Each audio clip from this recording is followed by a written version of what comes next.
Good to see you, stalwarts, on today, the anniversary of the first turning of the Wheel of Dharma, a very auspicious day.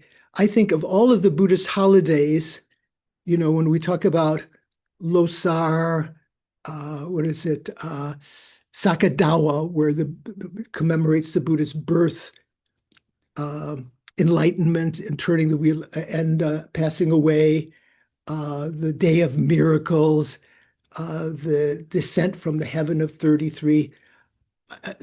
Actually, the anniversary of the first turning of the wheel of Dharma, from my point of view, is more meritorious because of all of the actions of the Buddhas of body, speech, and mind.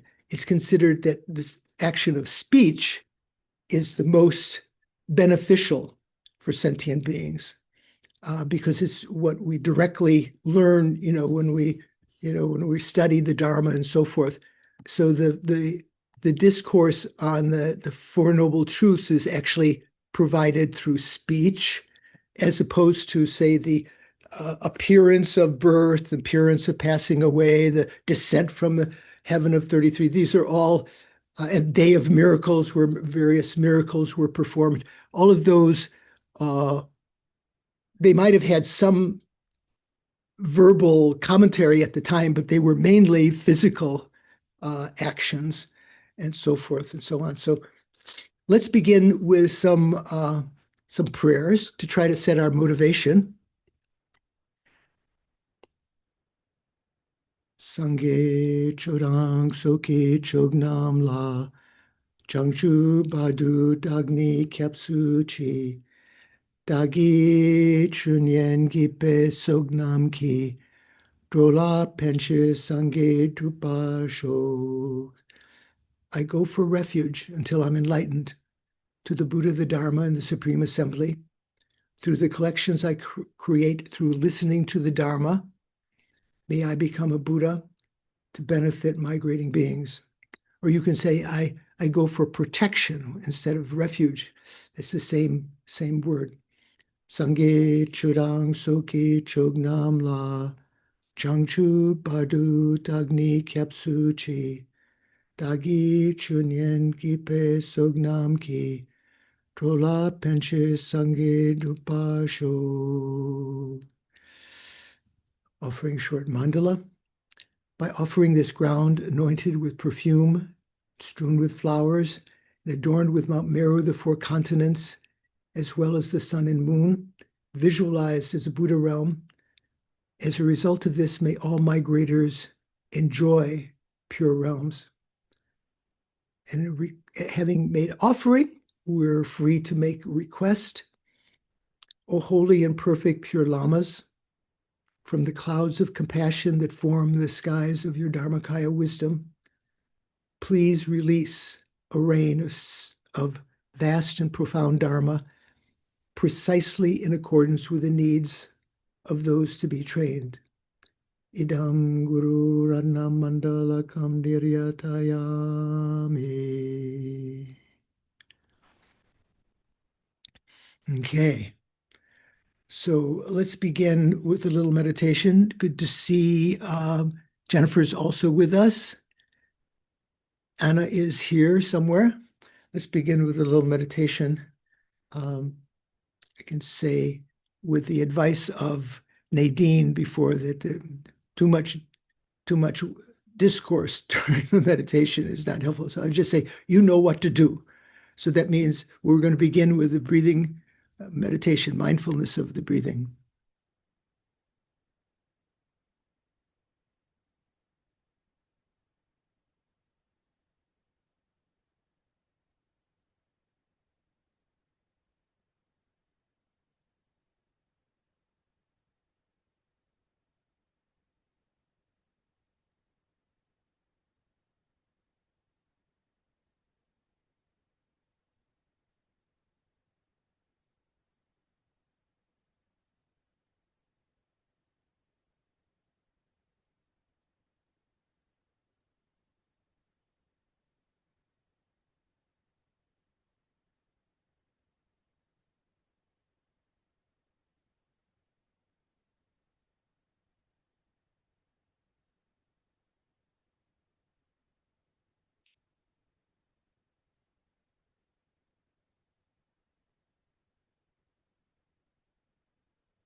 you've managed to calm your mind a little through being mindful of that object of observation, the breathing, respiration. Now turn your mind to the mental consciousness. And again, you know various stages of how to try to develop a remembering consciousness, or actually, again,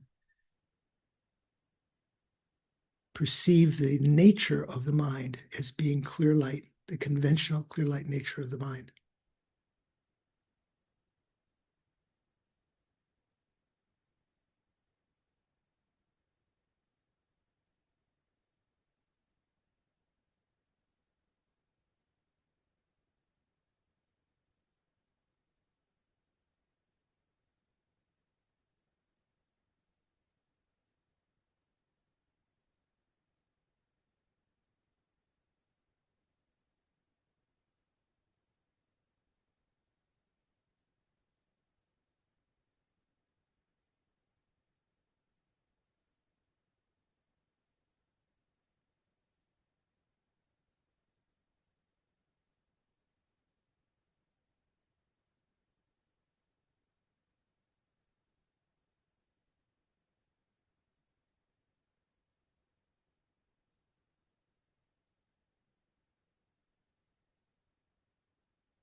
The conventional nature of the mind is such that it offers no resistance to mental events reabsorbing back into it, nor for their emergence of new mental events, such as we can, without any natural obstacle, we can develop, we can cultivate virtuous states of mind, make them more our habit energy, simply through rehearsing them, through familiarizing ourselves with them. And we can start to subdue negative states of mind by not following them, first of all, and then eventually applying their conventional antidotes, their individual antidotes, and finally the ultimate antidote to the negative states of mind, which is a meditation on emptiness.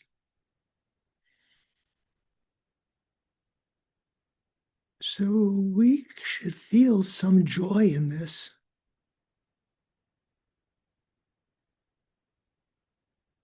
I can become better.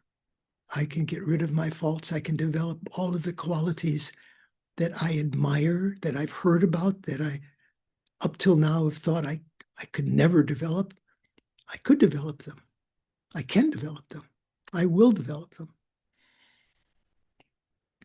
The fact that we can have this thought is due to this auspicious moment right now that we're all experiencing, a life of leisure and endowment, life as a human, the freedom to practice the Dharma with the resources of the teachings of Buddha having been given and still thriving, spiritual friends, companions in the path, benefactors, and our own, if not faith, at least confidence, if not confidence, at least hope that our practice will be beneficial for us. Of the great purposes that we can make use of this short lifetime that we have right now. That's the karmic result of perhaps many actions that we did in past lives, practice of morality and generosity, and the other perfections. The great meaning of it, the Buddha said, is that we could achieve either liberation from cyclic existence, nirvana, or even more profoundly, we could achieve full enlightenment, which the Buddha advised his intelligent disciples not to be satisfied with the Hinayana goal of nirvana alone, or his Hinayana teachings alone,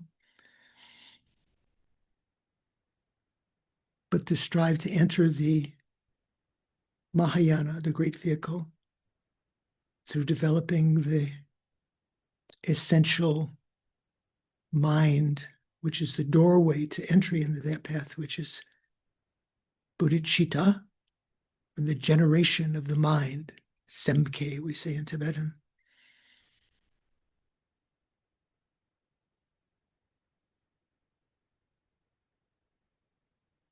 Developing that mind, first of all, depends on having some understanding of what it is, having been told by the Buddha, having read from the Buddha's teachings or heard from the teachers the great benefits of bodhicitta, then seeking what the causes are. The sevenfold method of cause and effect, or the method of equalizing oneself and others, all beginning with equalizing our mind between friends, enemies, and strangers, recognizing all sentient beings have been equally friend, enemy, and stranger over numberless lives, but that in all of those periods, they've been kind to us, especially when they've been obviously kind as mothers, giving us this life and so forth, developing an affection for all living beings, camaraderie, and taking responsibility, feeling empathy for their suffering,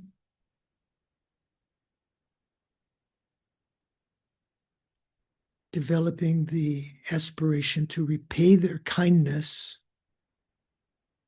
their depthless kindness.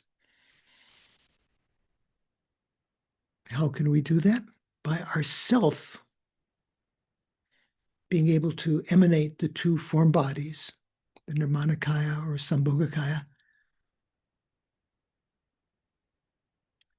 essentially to achieve enlightenment, which is the culmination of our own goal, the Dharmakaya, and the goal of others, the possession of the Nirmanakaya and the Sambhogakaya, the ability to emanate these.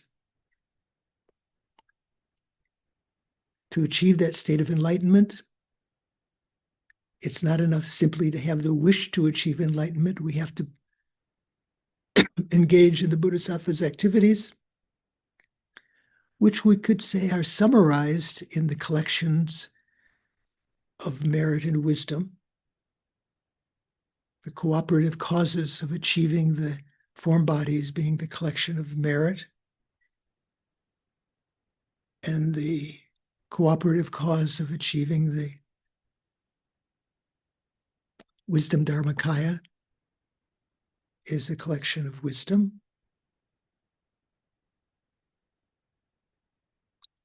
How we actually accumulate these collections is something that the Buddha taught in great detail in his sutras, especially the Perfection of Wisdom Sutras, the Prajnaparamita Sutras, which were summarized, condensed by Nagarjuna in his Fundamental Wisdom, and elaborated on by Chandrakirti in his Majjhimaka Vatara and its auto-commentary,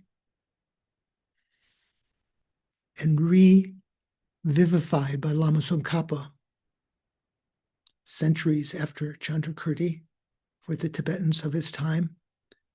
Now we ourselves are studying that text, the Gompa Rapso by Lama Khapa. I think that the reason that we're going to participate today on this auspicious day of the first turning of the wheel of Dharma, this anniversary of that, the reason that we're participating today is to accumulate the two collections in order to become a Buddha for the sake of sentient beings. I'm going to listen to the teachings, contemplate their meaning, and occasionally hold whatever certainty we develop in mind to develop the wisdom of meditation. I'm going to participate in order to become enlightened for the sake of all sentient beings.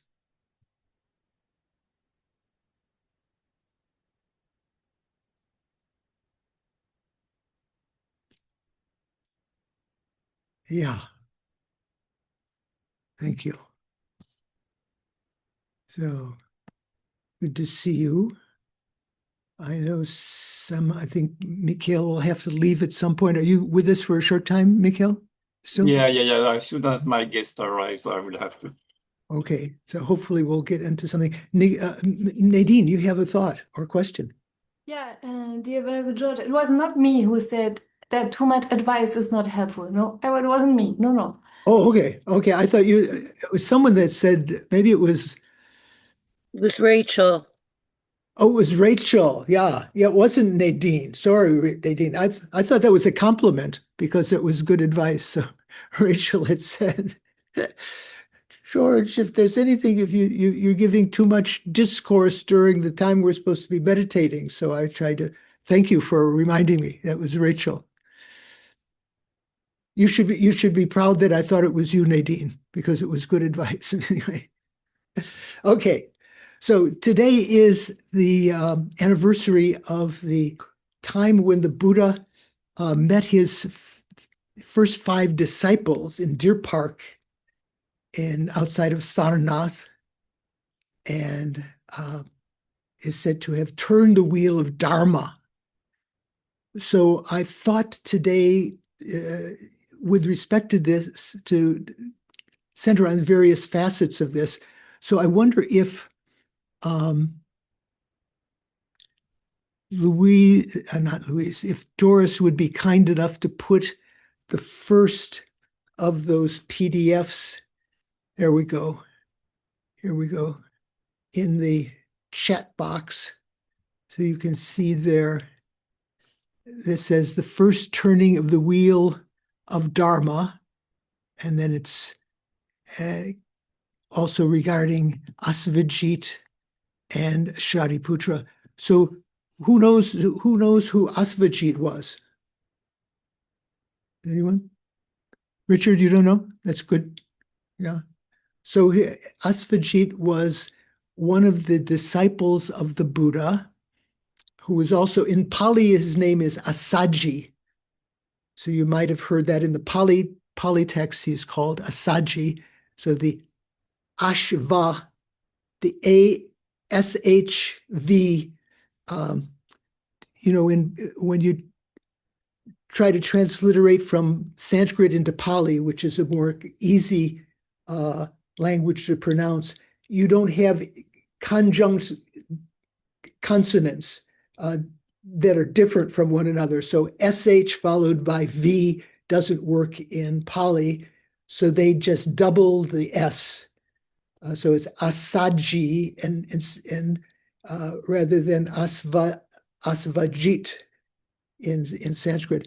So Asvajit was one of the 5 disciples that the Buddha first taught the Dharma to.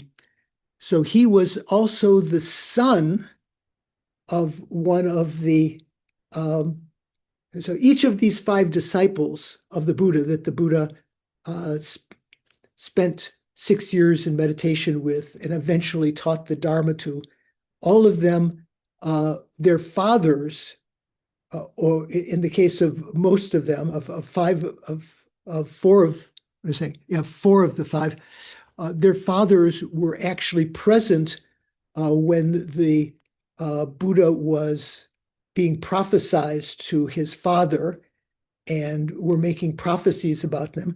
One of the five actually was present at that time. He was very, very young. The others are all sons of the Brahmins that were present at that time. So let's just read a little bit of this here. The first turning of the wheel of Dharma, Asvajit and Shariputra. Asvajit was one of the five ascetics who practiced with the Bodhisattva Siddhartha before enlightenment. So these are the five there that are mentioned. You see number 2 is Asvajit, in Pali, Asaji. So the five accompanied Siddhartha during his 6 years of severe austerities in the forest near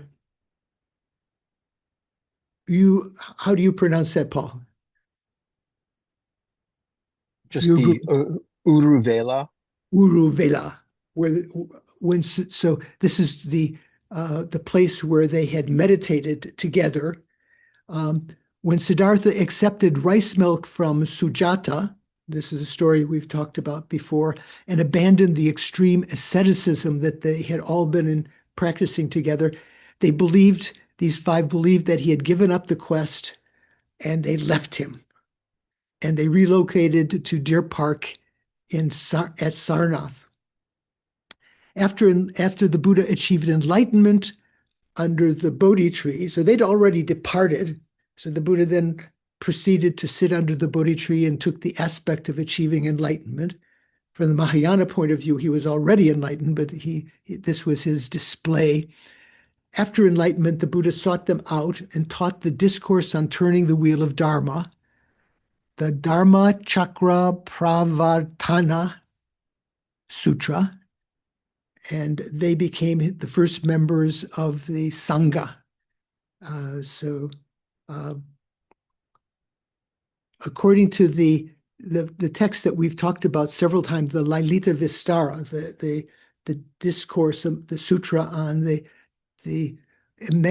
amazing play of the Buddha, starting from his residency as the regent in Tushita, taking rebirth and turning the wheel of Dharma and everything. According to the Lalita Vistara, as well as the Mahavastu, which is one of the main Shravaka texts, the Hinayana texts, and later, and according to later biographies, Asvajit was one of the 8 eminent Brahmins invited by King Suddhodana. So that was the Buddha's father. So according to the Mahayana, he was actually, these 8 were all present at that time, but this is not how the Hinayana understands it. To examine the infant prince Siddhartha shortly after his birth. These 8 Brahmins were experts in interpreting the 32 marks of a great person, the chakra within the hand and so forth and so on. They predicted that the prince would either become a universal monarch, a Chakravartin, or a fully awakened Buddha. And you know the story of that. In these accounts, Asvajit himself is one of these Brahmins, making him already an elderly man when later he became one of Siddhartha's companions, right? So these 8 Brahmins came when the Buddha was just about to be born. So 27 years later, 29 years later, when the Buddha achieved enlightenment, they would already be quite old, but Asvajit was not that old at that time. So in these, however, according to the Pali commentaries, the 8 Brahmins make the prediction, but it is their sons who later become 4 of the 5 ascetics. Under that version, Kondanya is the youngest of the original 8 Brahmins and personally makes the prediction. So Kondanya of the 5 disciples was actually one of the ones that was present at the Buddha's birth. He was very young at that time. And Asaji Vapa Maha, Anama, and Badiya were the sons of the other Brahmins. If all 5 ascetics had been mature court Brahmins at Siddhartha's birth, they would have been considered older. They would be considerably older than the Bodhisattva. The Pali tradition instead has most of them belonging to the next generation. So they were sort of like of Siddhartha's generation, the sons of the Brahmins. Ironically, Asvajit is remembered less for his role among the first 5 disciples in Deer Park, rather than for a single brief encounter with Shariputra. Sometime after the rainy season, and it's not clear how many years after the Buddha's enlightenment and when they first heard the wheel of Dharma, that Asvajit actually met Shariputra. It could have been a couple of years or whatever, but after one rainy season, Shariputra encountered Asvajit on his alms round, and struck by his serene demeanor, he asked, "Who is your teacher and what does he teach?"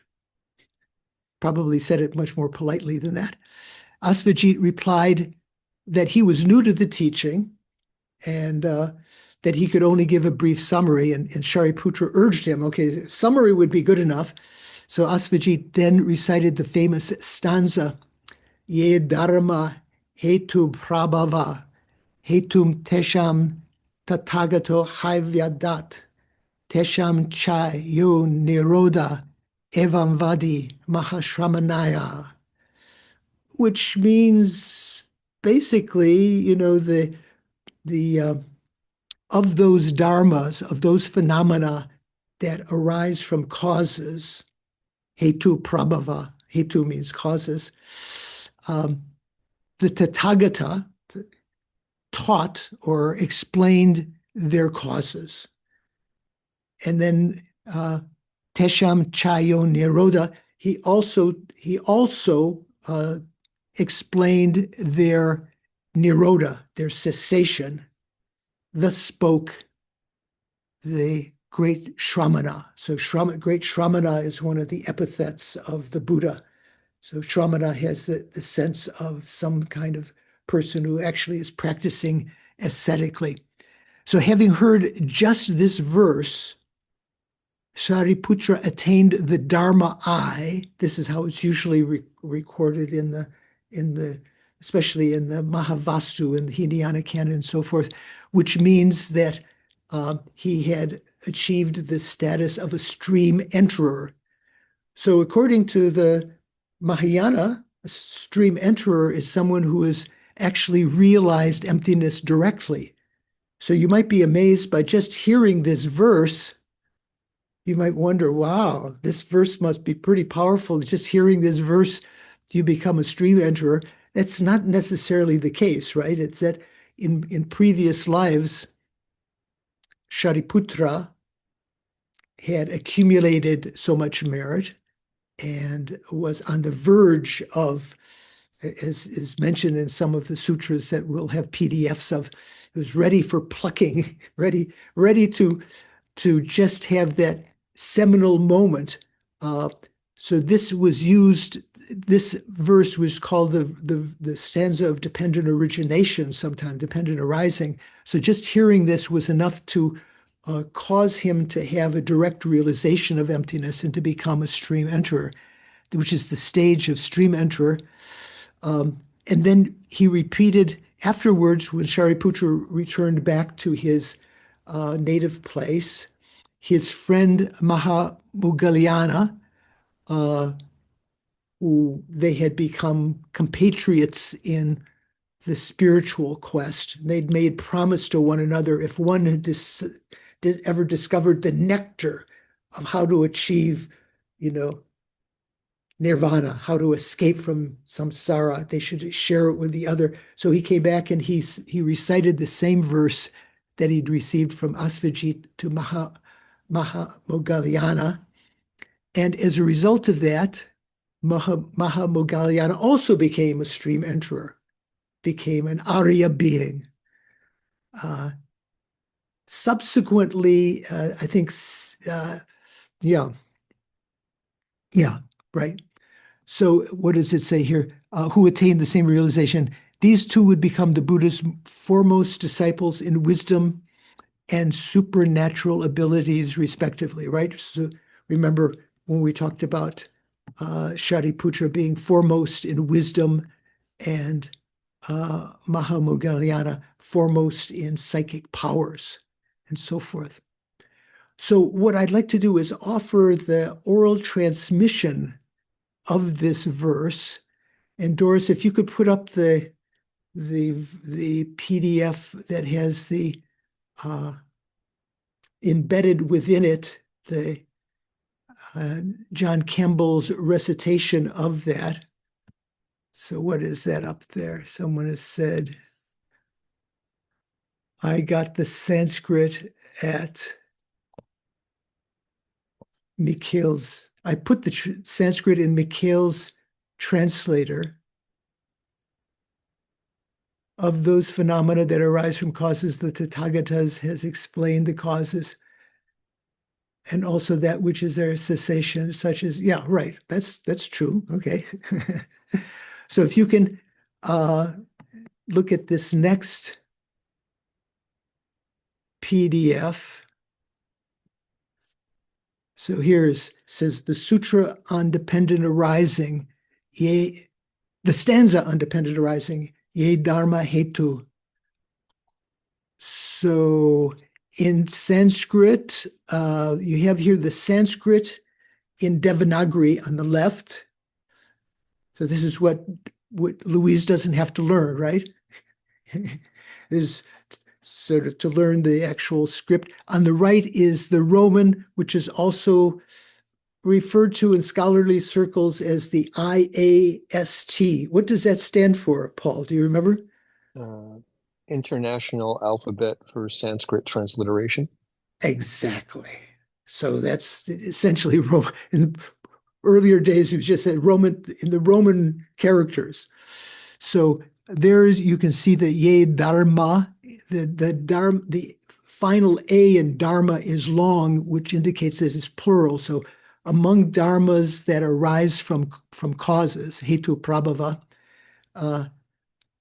hetum tesham, those causes the Tathagata taught or said, and so forth. So the Sanskrit pronunciation of the audio can be, let's see, does this work?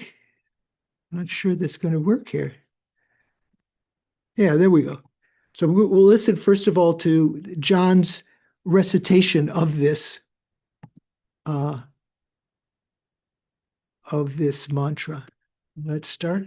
There we go. Ye dharma hetu prabhava hetum tesham tathagato hyavadat tesham cha yo nirodha evam vadi mahashramana ye dharma hetu prabhava hetum tesham tathagato hyavadat tesham cha yo nirodha evam vadi mahashramana. So third recitation.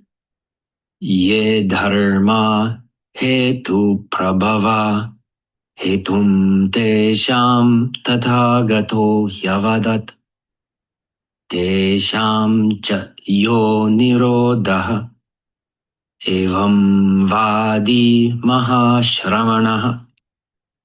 Okay, that's my thanks to John for providing that. He's off teaching at Robert Thurman's center today, so he sent his apologies.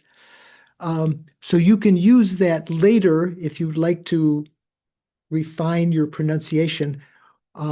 Here also is given the Pali, which is well-renowned in the various suttas in the Hinayana canon, in the Theravada and so forth. Almost exactly the same. Some of the, you can see there on the left, it says characteristic Pali sound changes. the word dharma in Sanskrit becomes, in Pali, dhamma, rather than having the conjunct consonants R followed by M, they just double the M. Hetu prabhava becomes hetu pabhava.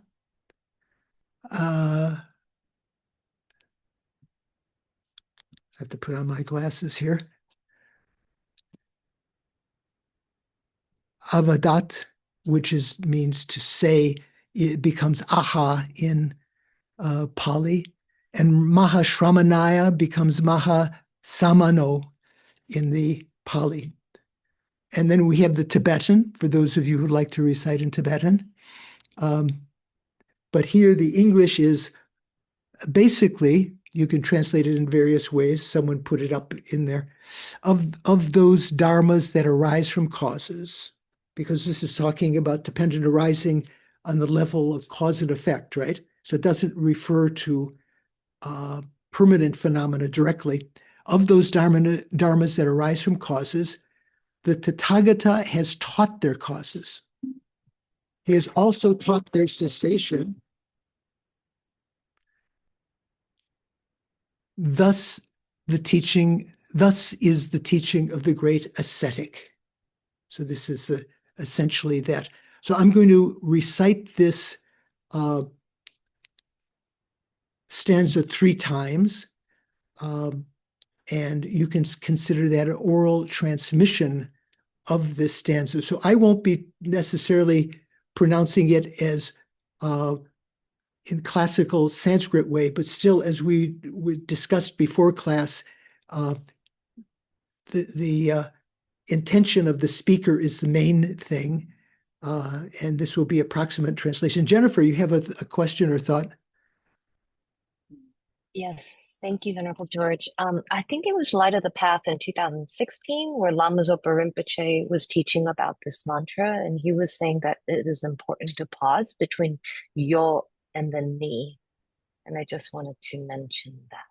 Yeah, so the reason is because in Sanskrit, the word yoni refers to the female organ, the bhaga.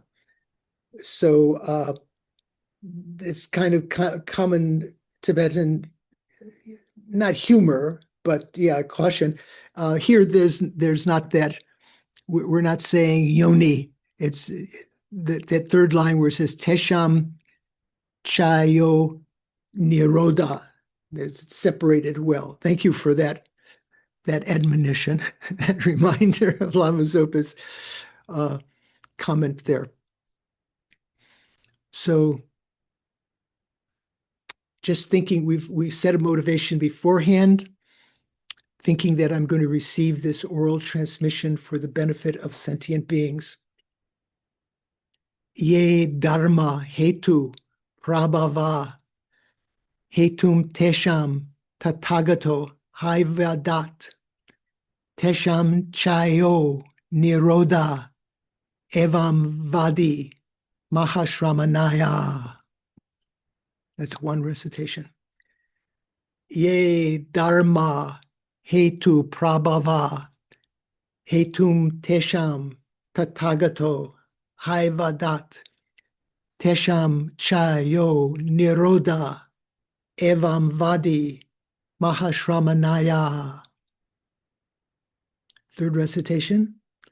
Ye dharma hetu prabhava hetum tesham tathagato haivadat tesham chayo niroda evam vadi mahashramanaya. So you may recognize some syllables there from other things. When we say evam, that's one of the words, thus, like when Ananda recited all of the sutras at one time, he would always begin, thus I heard at one time. What is that in Sanskrit, Paul? Do you remember the Sanskrit of thus did I hear at one time? Evam maya shrutam. Ekasmin. So evam maya shrutam ekasmin. Ekasmin. I had heard at one time, Ekasmin. So Evam also becomes, when we talk about the union of method and wisdom, Evam. So it has great significance. So it occurs in this. So this was the stanza that Asvajit recited to Shariputra. It had, the history of it was that the Buddha had actually realized that Shariputra was ready to make this realization and had set Asvajit out to prepare for this, and had already recited this stanza in another sutra, which Doris will put up, I think, a PDF for your reading, not necessarily now, but later, is actually the Sutra of Dependent Origination, which has this stanza as a mantra. So in that sutra, there's an Om at the beginning. So Om Ye Dharma Hetu Prabhava. And at the end, Mahashramanaya Svaha. So that is considered a mantra, and that was already known to Asvajit. So that's one of the reasons that you might consider this to be the actual words of the Buddha, not just Asvajit's condensation of the Buddha's teachings. So, yeah. Okay, Doris. Thank you, Venerable. I have two questions. Yeah. Is your transmission the transmission of the verse and not the transmission of the mantra? And the second question is, for those listening on the recording, can they consider this to be transmission to them? Right. From the advice of Kirti Senchab Rinpoche, when asked about this, he said that even recordings could be considered oral transmission, although other lamas have different opinions. You may remember that I made a CD of the Kirti Senchab's transmission of various sutras that Lama Zopa Rinpoche used to play in his van when Venerable Roger would be driving them around the states from one center to the other. So they'd have speakers outside that were blaring these so that the insects and birds and other people would receive some blessing of the oral transmission. So Kirti Senchab Rinpoche considered that even a recording of this would be considered oral transmission. So I've just transmitted the verse itself. I won't take time now to add the Om and the Svaha at the end, but you can consider when you recite the blessing of the speech and so forth, usually how it goes is that you recite the vowels and then of the Sanskrit alphabet, and then you recite the consonants, and then thirdly you recite the what's considered the mantra of dependent origination, Om Ye Dharma Hetu Prabhava Hetu Tesham, and so forth. Okay. Thank you. Yeah. Does anyone have any questions, comments, observations? Yeah. So Doris, could you post up there? There was one of the PDFs was the PDF about this discourse on dependent origination, the Sutra on Dependent Origination, which has it as a mantra. And there's another on the first turning of the wheel of Dharma, which today is the anniversary of. So you might wonder why this would be relevant, why the first turning of the wheel of Dharma would be so important, because it was explaining the Four Noble Truths, how to directly realize them, and so forth and so on. Okay, so next Monday when we have discussion group, we will go into more detail about these PDFs. If you have a chance to download them now, that would be good. So as for our class today, we're going to begin in Thupten Jinpa's text, his translation on page 405, 405, and in Venerable Joan Neisel's translation, the FPMT translation on page 233. So this section says, as for us, this is not a matter of dispute or argument. So what's that talking about? Let me just put this up here. Yeah. So let's just look just before that section where there was verse 6:108, verse 108 of chapter 6. In response to the sort of the opponent's objection in verse 6:107, the opponents here, the proponents of true existence and so forth, and maybe even the Svatantrika Madhyamikas, if entities do not exist in ultimate reality, then like a barren woman's son, like the son of a barren woman, they will have no existence at all. If they don't exist ultimately, they don't exist at all. That's their contention, right? Even on the conventional level, they won't have no existence even on the conventional level. They don't exist at all. So therefore, things do exist through their intrinsic nature. Therefore, things are inherently existent. This is the opponent's position. And verse 6:108 said, this is our response, Prasangika responses. You should first argue with those that have the eye defect of floaters, with an eye disease, or with other kinds of eye defects, who see such unarisen things as floating hairs, and ask them, why is it that you see such things, but you do not see the son of a barren woman? So can you say that there is an appearance of falling hairs, that people do see falling, not real hairs, but the appearance of falling hairs? Yeah. But can you actually see the son of a barren woman? You might have the imagination, oh, maybe that barren woman has a son. What's his name? What color is his hair? Whatever. You might have that imagination, but you can't perceive the son of a barren woman. So why is it that you see such things, but not the son of a barren woman? Then you can refute those afflicted by the ills of ignorance. So this is what we had just read last time.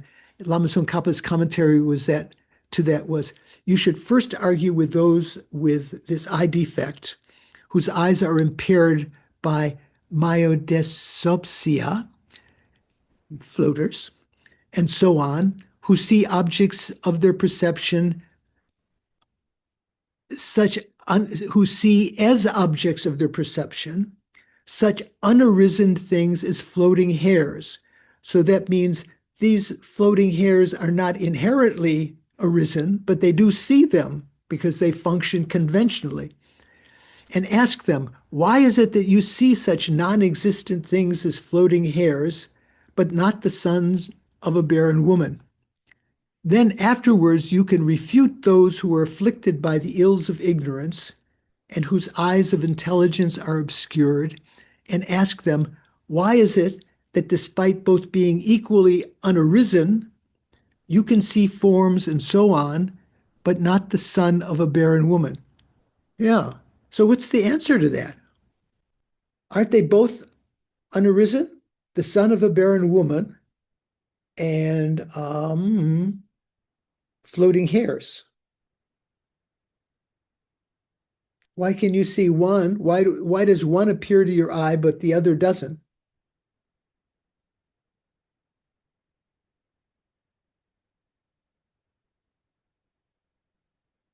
No one's taking the thinking mudra. Richard, what do you think? Clearly your eyes are impaired. You're seeing your eyes are deceiving yourself with the floating hairs, and I think the idea is that in the same way, your mind is impaired, your mind is delusional, and is seeing intrinsic existence where it isn't. Yeah. So, like the son of a barren woman does not exist at all, but the appearance of floating hairs do exist. And the difference between them, they both are unarisen in the sense of not having been produced inherently. Even the son of a barren woman, which doesn't exist, you could say that it is not inherently produced because it's not produced at all, right? Whereas the appearance of floating hairs are produced, but they're not produced inherently. Why do you see one but not see the other? Because conventional things are only accepted by consensus, that what we call conventions, the conventional truth. They are what are sometimes we call relative truth, or the truth of designations and so forth and so on. So let's go a little further. So today we're starting from the next paragraph after that. As for us, Prasangikas, this is not a matter of dispute or argument. We, for one, from our side, we accept what is stated in the scriptures, that the yogis, here means those who have realization of emptiness, see all things in such a manner as devoid of intrinsic existence. And that those who aspire to a yogi's gnosis, to a yogi's, deep wisdom, they also should develop deep conviction in the statement that all phenomena are devoid of intrinsic existence. So precisely according to scripture, we explain the absence of intrinsic existence of all things as comprehended by a yogi's gnosis. We explain the absence of intrinsic existence. So even though to yogis in post-meditation, phenomena still appear, they don't grasp at them as being inherently existent. They don't see them as inherently existent. You could say that they see them with their eye consciousness, that there is the appearance of inherent existence, but they don't see them in the sense of conceiving them as being inherently existent. We do not explain the nature of things from the point of view of our own ordinary everyday cognition. For our eyes of intelligence remain obscured by the cataracts of ignorance. Yeah. So Thupten Jinpa's note there, 721, he just says, this paragraph and the subsequent paragraph, including the sutra citation in between, are reproduced here by Khapa from Chandrakirti's commentary with only a few explanatory words interspersed. So that's generally what Lama Tsongkhapa does. So now there is a quotation, it says quotation from sutra. So this is from the meeting of the Father and Son Sutra, which we've talked about before. The Thupten Jinpa's translation is this: the aggregates are devoid of intrinsic nature and are empty.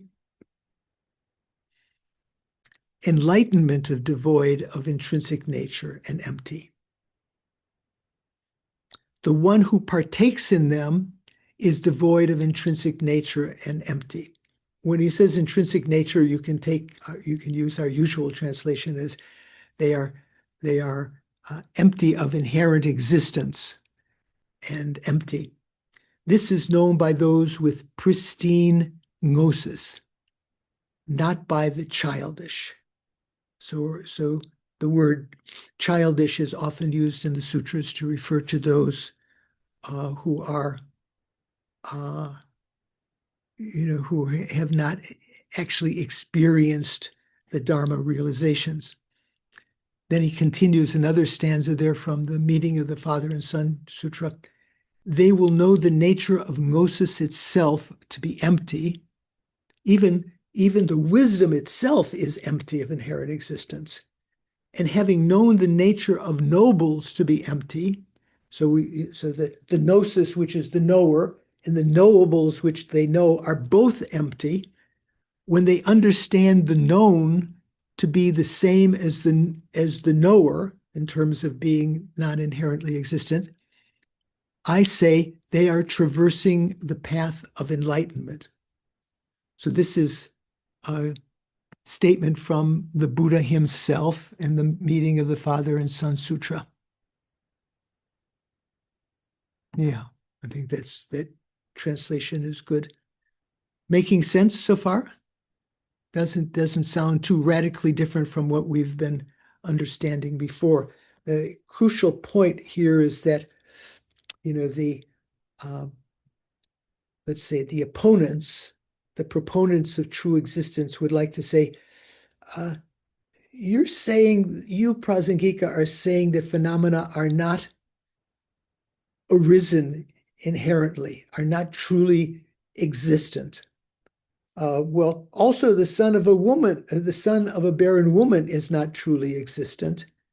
And the falling hairs that someone with floaters see are also not truly, according to you, are not truly existent. So why is it that all of these things which are not truly existent, some things are perceived, like the hairs of that to someone who has Maya dyspsia, whereas the son of a barren woman, which according to you is also not inherently existent, not inherently arisen, that is not seen. What's the difference?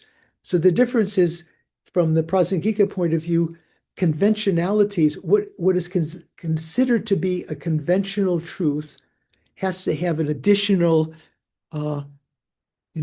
validity, that it is accepted by the consensus of sentient beings. It is something that is actually perceived by sentient beings. So after that second stanza from the Meeting of the Father and Son Sutra, Lama Tsongkhapa comments, therefore, this question about the absence of intrinsic existence of things is not something to be disputed and argued with the yogis. As for the yogis, they do not see, even on the conventional level, any intrinsic nature established by virtue of an essence in relation to any phenomena. So again, you have to understand the context here. When it says they do not see, even yogis, when they're in post-meditation, they do see the appearance of inherent existence. But when it says they don't see here, what it means is they don't conceive of those things as actually being inherently existent. And on the ultimate level, they see nothing at all.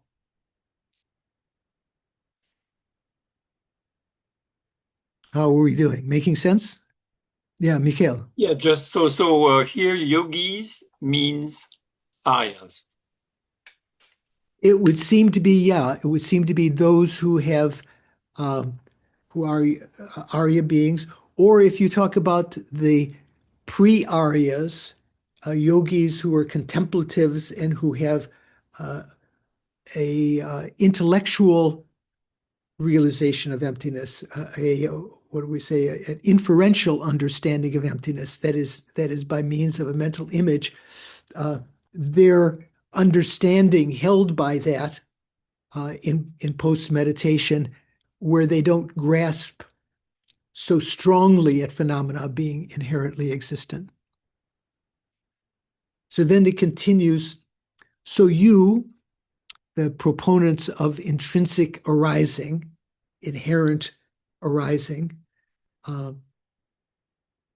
you should forget about looking at those with an I disorder as someone to dispute and argue with. For now, instead, you need to dispute and argue with your own self.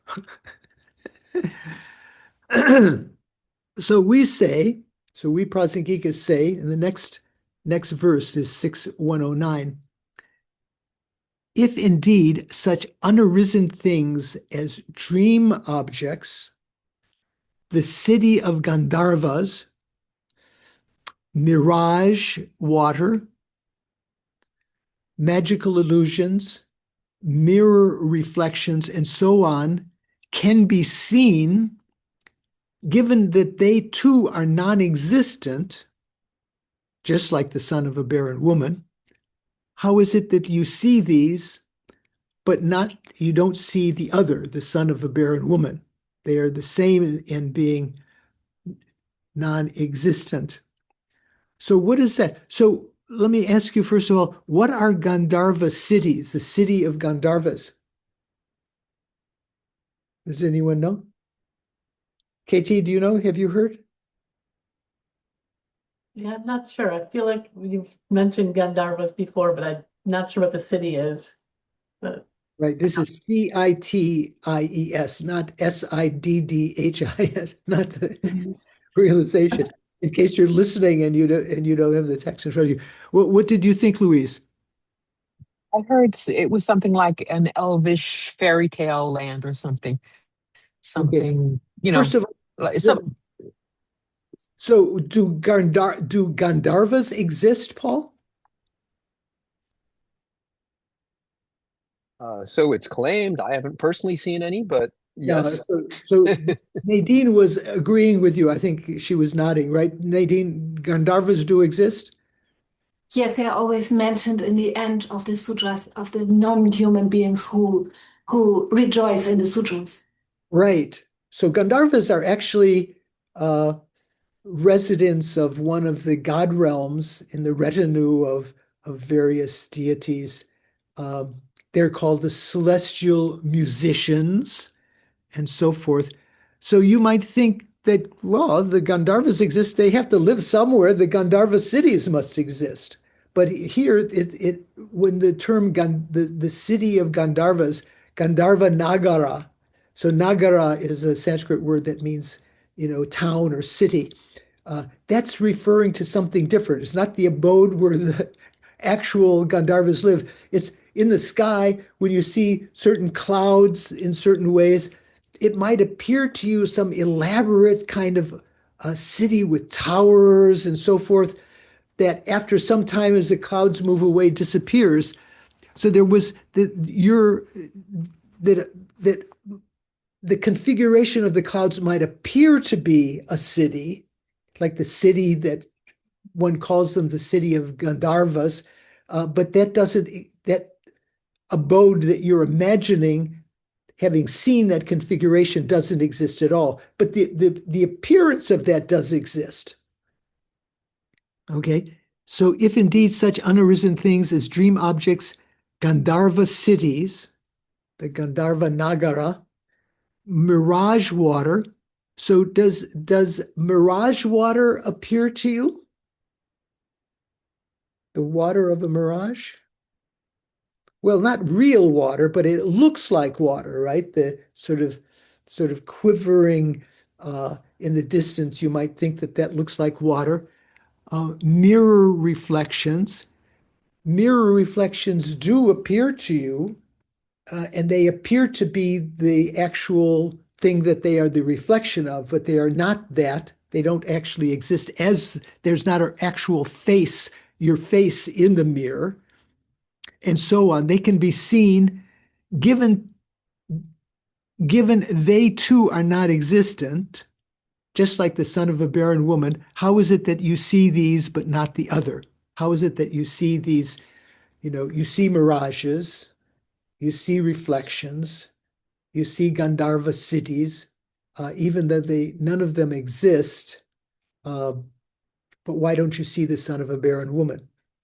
So then the next verse, 6:110 says, so although things do not arise in ultimate reality, Unlike the son of a barren woman,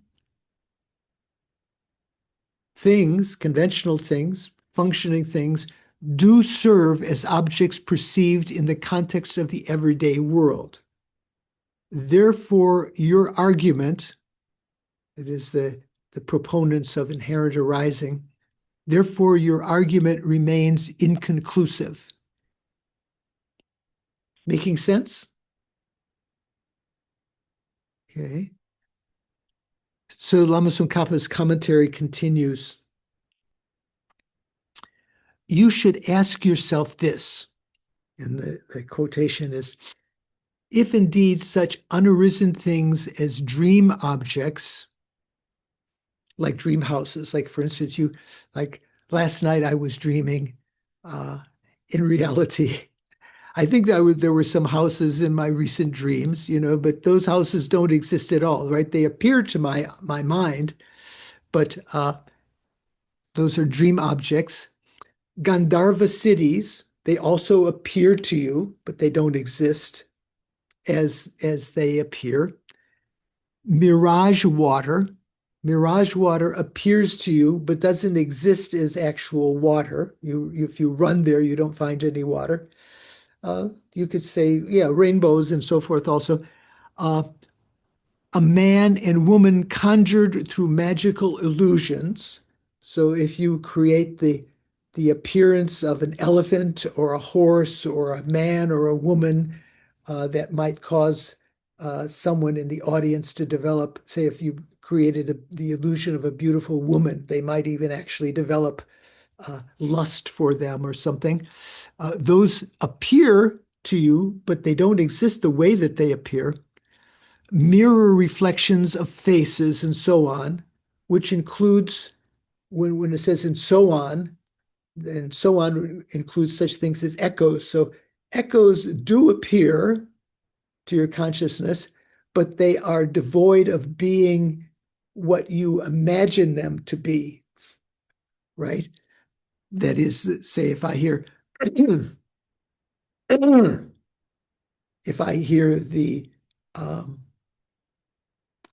story I've told many times, the echo of dogs barking. There's one dog that was following me down the road, was barking, and then I would hear barking in another direction on the other side, in another direction.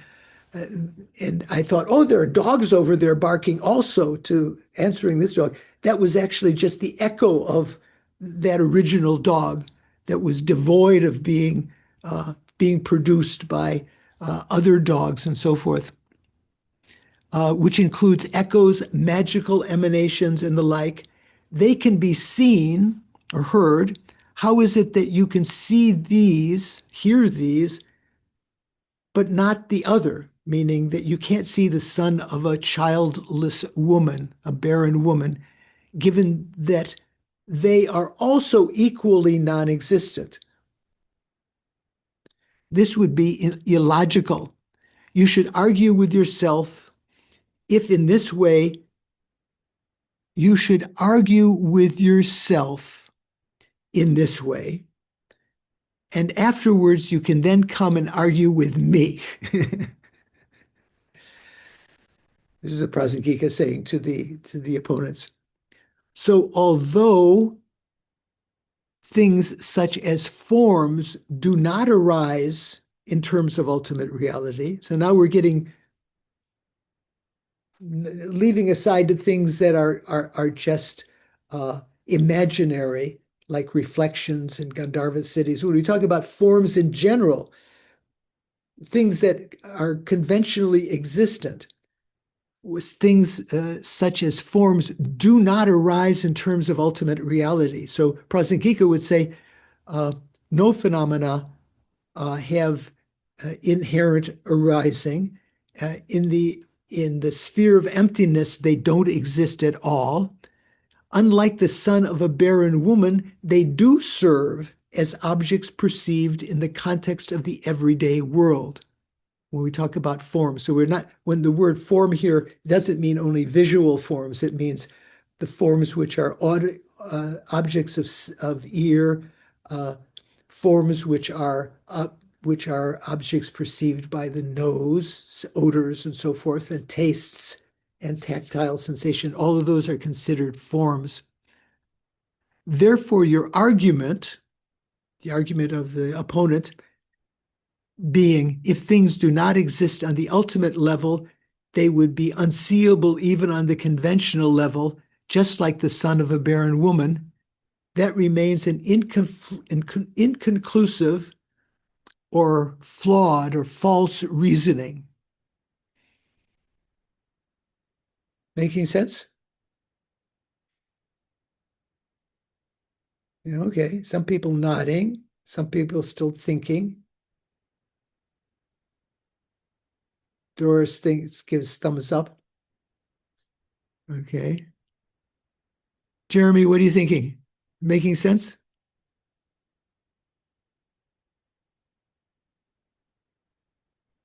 Yes, thank you very much, George. I think I understand this one. Good. Very humble of you to say you understand. You think you understand this one. There are others that you don't necessarily understand. Louise is going to remind me about taking a break, so we'll just read a little bit further here. So remember when we're talking about Gandharvas do exist, but the term, the city of Gandharvas, refers to something, is not referring to the abode of actual Gandharvas, it's referring to something else. So here now there's more stanzas, I think from the meeting of the Father and Son Sutra, right? I think this is a subsequent stanzas from there. Beings are spoken of as dreamlike. When the Buddha talked about phenomena and beings, they're dreamlike. They're like dreams in that they appear to be inherently existent, but they don't exist. Just like in a dream, things appear to be real, but they're not, right? Beings are spoken of as dreamlike. They're not posited in terms of reality.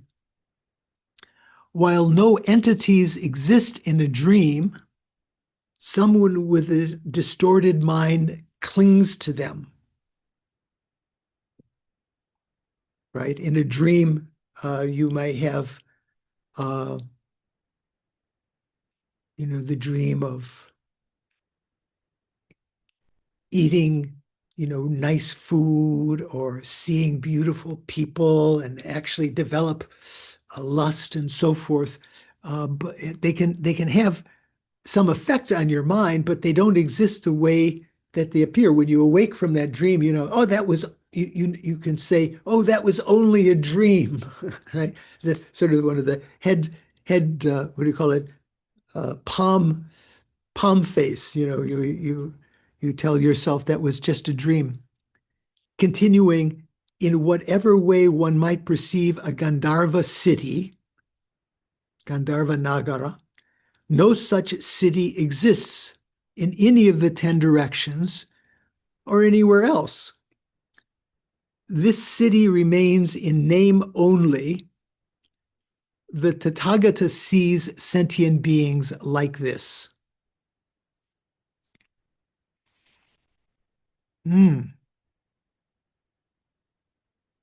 What does that mean? The Tathagata sees sentient beings like this. We'll get commentary on that in a second. Then continuing these stanzas from the meeting of the Father and Son Sutra. Though someone thinking of water might see it in a mirage, there is no water in a mirage. Likewise, someone stirred up by fantasies sees what is not beautiful as beautiful. So this refers to the various misconceptions when we talk about to perceive what is unattractive as attractive, that what is actually in reality unattractive, like the body and its parts, the pus and blood and bones and so forth, covered by a layer of skin, any of which you look at individually would not necessarily look at would not necessarily be attractive, but you conceive of them as being attractive. What you conceive of is things that are actually impermanent, we conceive of as permanent. We conceive of things which are impure as pure, and so forth and so on. Then the next verse, just as on the surface of a clear mirror, clean mirror, a reflection appears as a face that is devoid of intrinsic reality. So Druma understand all phenomena to be likewise. So what does Druma mean? Paul, do you know what Druma means? Well, I assume that's the name of the interlocutor, or perhaps one of the monks. Yeah, so so Chimpa's note mentions that Druma is the name of one of the main interlocutors in this this sutra. What does he say there? What is that, 730? 723? Yeah, 723. Druma, or Jompa, is the name of the king of the Kinnaras, who is an interlocutor in the meeting of the Father and Son Sutra. Is that the correct spelling there, Paul? Kinnara? Kinnara? I think the first one is an anusvara, so it's Kimnara, but then if you pronounce it, the anusvara gets changed to the corresponding nasal, so it would be Kinnara. So you could either write it Kim with a dot under the M, Nara, Right. or you can normalize it to Kinnara, the corresponding nasal. So this is actually that's how you spell it in Pali, Kinnara. But as you say in Sanskrit, Kim is kind of like a question. What is that? Is that? And Nara means human. Is that a human? Sometimes it can mean a male human. So in Tibetan we say Chiang Mei. Was that Chiang Mi? Is that a human or not? What is that? Is that a human or what? What the heck is that? A yeti? So that's referring to the Kinnaras. Kinnaras are they have the body of a horse and the head of a human, and can have other kind of shapes. So this was I remember when Geshe Jampa Gyatso taught us this verse. He was not sure who. Sometimes they just translated it as tree. So Duma actually means tree. So when you talk about the wish-fulfilling tree and so forth, if you look in the Sanskrit, you'll find the word Druma there. But this is the name of that particular interlocutor in the meeting of the Father and Son Sutra, Druma. Tree. Hey, tree. Okay, so we're going to take a little break unless someone had a question before we take break. Was there someone? I can't remember. Someone put up there. Okay, so we're going to take a little break. The recording is going to stop, I think, eventually. You don't know how to do it? Okay, when you do. But I will remain on. We kind of, here we go. We're back again after a little break. So I wanted to recite a little bit of this sutra, the Noble Mahayana Sutra on Dependent Arising, which has the mantra in it. So you can see that in the PDFs in the chat. So I'm going to read a little bit of this here. So, yeah. So actually, this is incredibly great resource. This was one of the translators here was the former nun, Diane Finnegan. I think Diane is no longer a nun, right, Paul? You know, Diana Finnegan? I'm not sure. Anyway, she was with us at Deer Park. She became a nun. She got her PhD in Sanskrit and has been doing a lot of work. She's the one that translated the Golden Light Sutra and other things. And she was one of the collaborators on this. So if you read the introduction and the notes, they're all very, very worthwhile. So here, let me just read a little bit of the translation. Homage to all the Buddhas and Bodhisattvas. Thus did I hear at one time, the Blessed One was in the realm of the 33 gods, heaven of 33, seated on a throne of Indra. With him were great hearers such as the Venerable Asvajit. Remember, Asvajit is the one who told this stanza to Shariputra later. Venerable Asvajit, the Bodhisattva Mahasattvas such as Maitreya, the noble Avalokiteshvara and Vajrapani, who were adorned with immeasurable precious qualities as well as various gods such as the great Brahma. So Brahma is the who is the Lord of the Saha world. So which realm is Brahma in? Is Brahma in the desire realm? Who knows? Do you know, Nadine? Paul, where's Brahma? What realm is he in? Yeah, I think it's the peak of the desire realm, isn't it? Or is he a form realm? Brahma is, we all often talk about the form realm as being the Brahma realm. So Right. Brahma is the king of the gods in the form realm. Indra Right. is the king of the gods of the desire realm. They were the two that came to request the Buddha to turn the wheel of Dharma originally, right?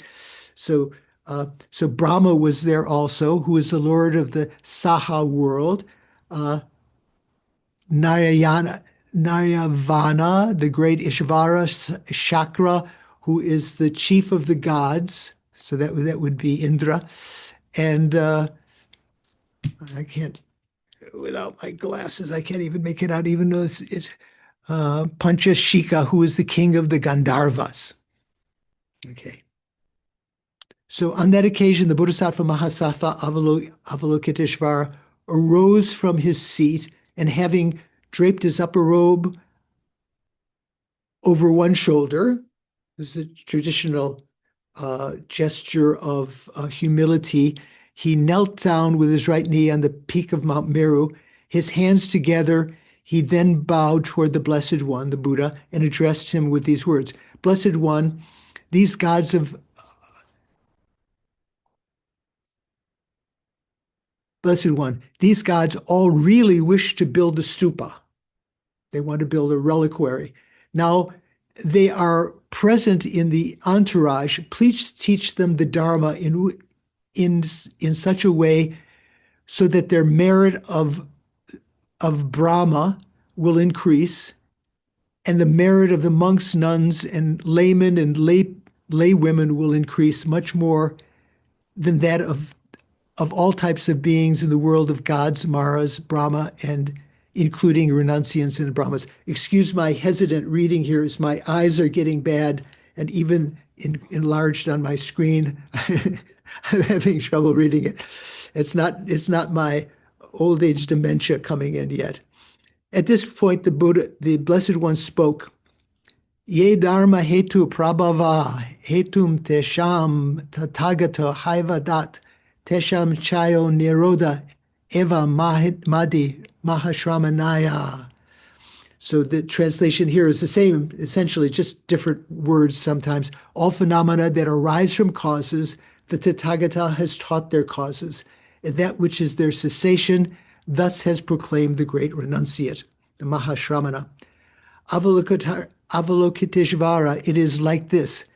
The dependent arising is the Dharmakaya of all the Tathagatas. A person who sees dependent arising sees the Tathagata. Avalokiteshvara, if a faithful son or daughter of a noble family builds in a remote place a stupa, even the size of a gooseberry, very small stupa, with a central pillar the size of a needle, even if they make something so small, and a parasol the size of a flower of the bakula tree, and inserts this verse of dependent arising, which is the Dharma Dhatu. He or she will generate the merit of Brahma. That means the merit to be born as Brahma, the king of the form realm. When such persons pass on from here and die, they will be reborn in the world of Brahma. When they pass on from there and die, they will be reborn in fortunes equaling those to the gods of the pure abodes. After the Blessed One had thus spoken, the hearers, bodhisattvas, the whole assembly, and the universe of gods, humans, asuras, and Gandharvas, as Nadine had mentioned, that is often mentioned at the end of the sutras, the Gandharvas were among the people who had come to listen. They rejoiced and praised his words. So I would recommend this as something that you can, this is one that you can read and take note of the notes, very scholarly notes. Okay, so let me get rid of that. So, okay. So getting back to our text. So we just had these 3 verses, 1, 2, 3, 4 verses from the meeting of the Father and Son Sutra, with the last one when the Buddha had mentioned the name Druma, who is the king of the Kinnaras, who is one of the people who's asking questions there. So Lama Tsongkhapa's commentary to that says, so as shown in these scriptural quotations, form and so on, while intrinsically unarisen. So now we're talking about form. It's not just, the hairs that are seen by a person with floaters and so forth, but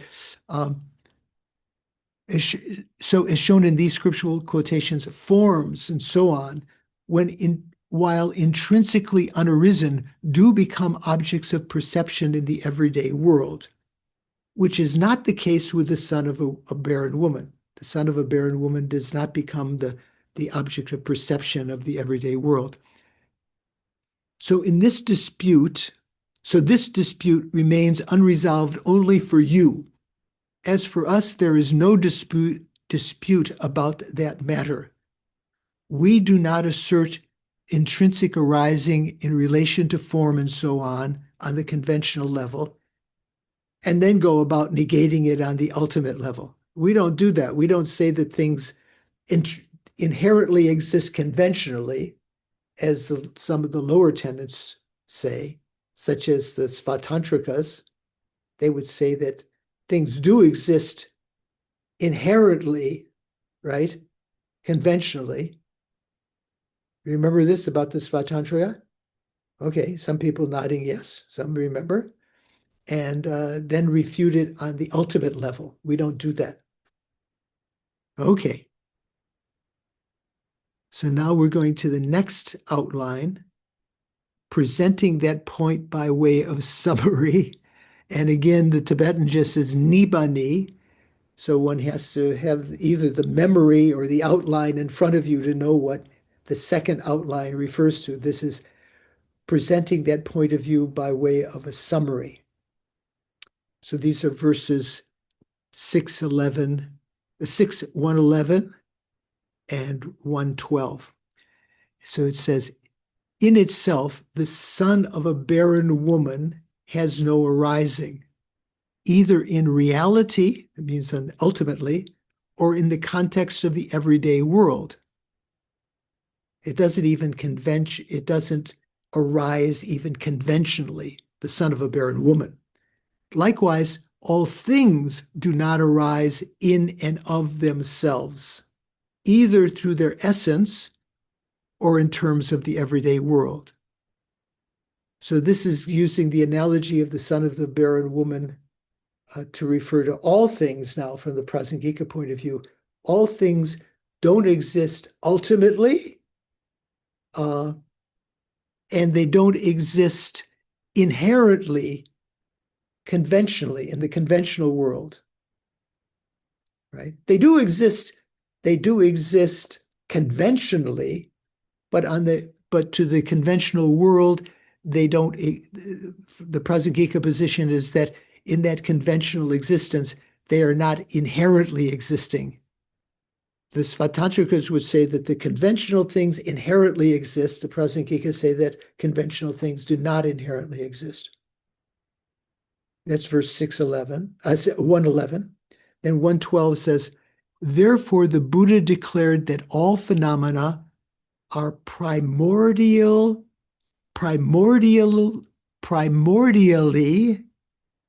tranquil and devoid of arising, and that they transcend the bounds of sorrow. Thus things have no arising at any time. So primordially, in Sanskrit, so what is the Tibetan primordially here? Mikhail had to leave also. I think his guests must have arrived. So in Tibetan, it says done. In Sanskrit, usually that means Adi, like we say the primordial Buddha, the Adi Buddha, right? That means the Buddha that has existed from the beginning. So say the phenomena are from the very beginning. They've never been inherently existent. They are tranquilized. They're tranquil. They are, how to say, peaceful. They are devoid of having any intrinsic existence from the very beginning. There was never some intrinsic existence that existed and then had to be refuted afterwards. They are primordially tranquil and devoid of arising. The Buddha declared that they also transcend the bounds of sorrow. Thus, things have no arising at any time. Okay, so this is by means of a summary. So the text continues in terms of a question or a qualm from the other side.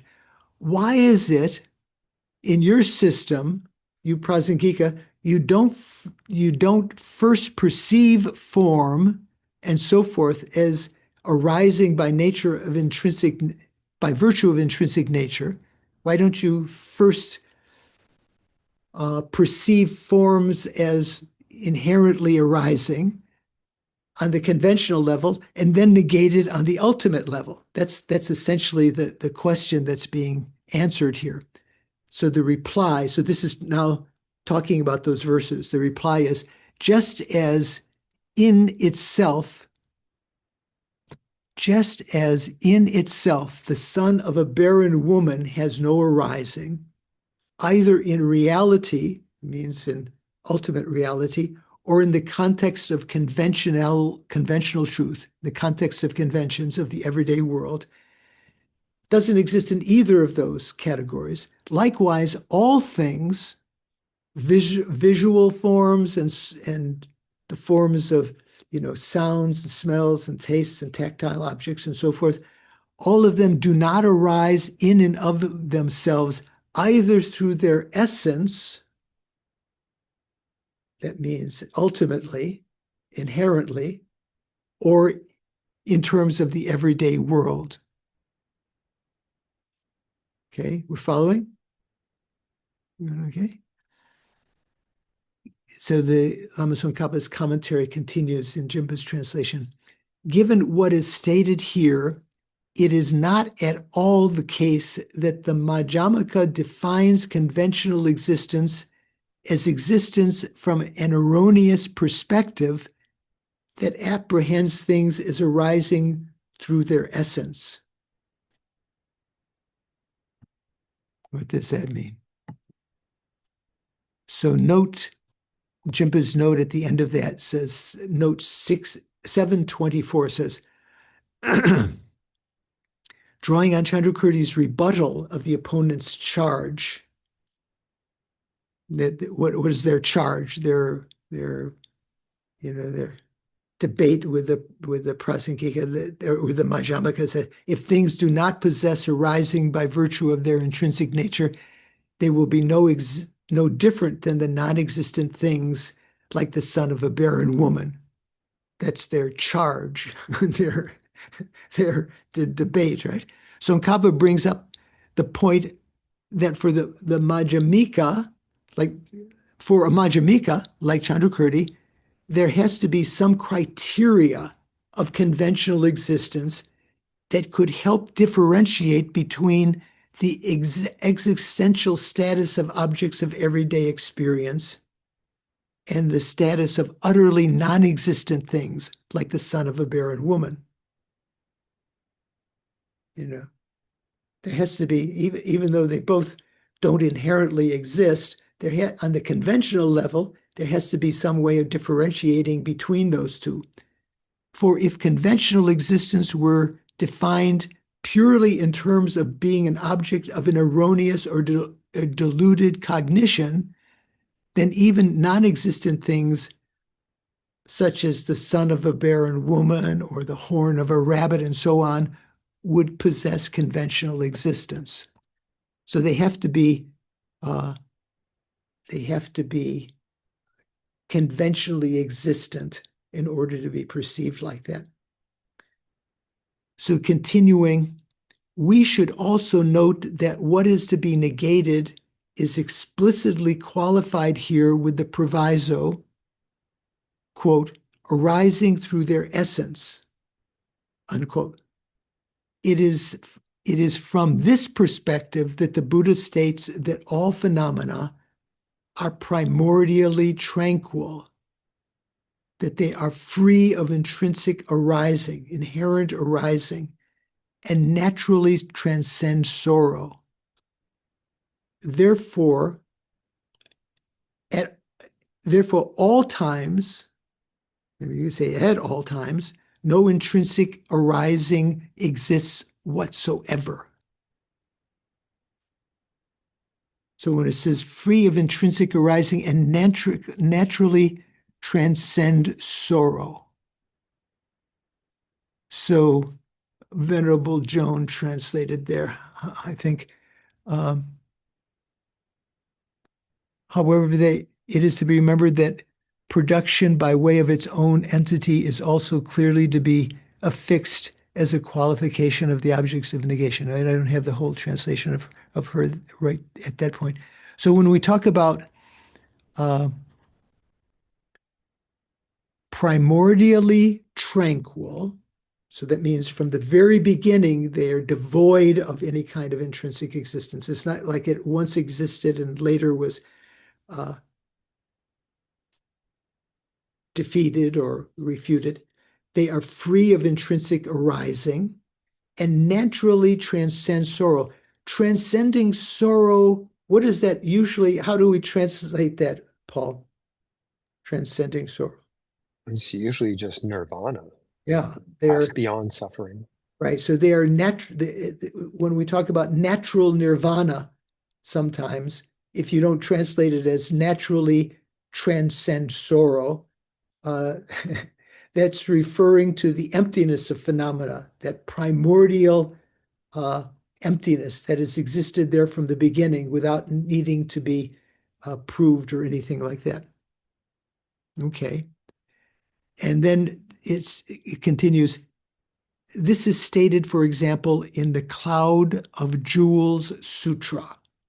So recently we've had some other sutras, citation from the, what was it, the Ratna Mega Sutra, right? What was that? This is the Cloud of Jewels, the Ratna Mega. The other one, I think, what did we have? The Maha Mega Sutra, the Great Cloud Sutra or something like that. So this is a different sutra. And this particular verse says, when the wheel of Dharma was turned, such as, 2,500 some years ago, on this day, the Buddha turned the wheel of Dharma. When the wheel of Dharma was turned, you, O protector, revealed the truths that phenomena are primordially tranquil, unborn, and naturally transcendent of sorrow. Yeah, so Jimpa's note there just says that this is from the Ratnakuta Sutra. And in the 84,000 .org translation, you can actually download this sutra from there. Let me just read a little bit of their summary. First of all, it says that on Gaya Shursa Hill, Buddha Shakyamuni is visited by a great gathering of bodhisattvas who have traveled miraculously there from a distant world to venerate him as one who has vowed to liberate beings in a world much more afflicted than their own.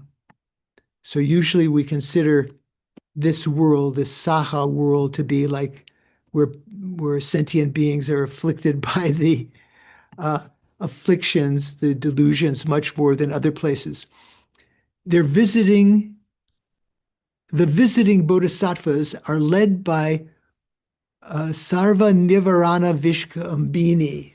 Who is Sarva Nivarana Vishkambini? Does anyone remember?